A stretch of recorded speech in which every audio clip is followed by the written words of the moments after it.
নমস্কার, সবাইকে জানাই আমার চ্যানেলে স্বাগত। লোকনাথ বাবার পাশাপাশি আমার চ্যানেলে পেয়ে যাবে তোমরা অনেক ভালো ভালো ভিডিও। চলুন আজকে জেনে নেওয়া যাক গীতার কয়েকটি উপদেশ। প্রথমত, কাজ করো, ফলের কথা ভেবো না। গীতায় বলা হয়েছে কর্মেণ্য বোধিকস্তে মা ফলেষু কদাচন, অর্থাৎ ফলের কথা না ভেবে কর্ম করে যাও। এই শ্লোকের মাধ্যমে শুভ ও জনহিতকর কাজের কথা বলা হয়েছে। বর্তমান জীবনে এই গীতার উপদেশ আমাদের মেনে চলা উচিত। দ্বিতীয়ত, যা হয় ভালোর জন্যই হয়। অতীত নিয়ে আমাদের দুঃখ করার কিছু নেই, ভবিষ্যৎ নিয়েও অহেতুক কোনো চিন্তা নয়।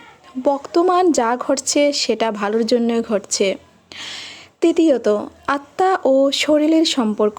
অগ্নি, জল, বায়ু, পৃথ্বী এবং ভ্রম, এই পঞ্চভূত বা উপাদানে আমাদের রক্ত মাংসের শরীর তৈরি।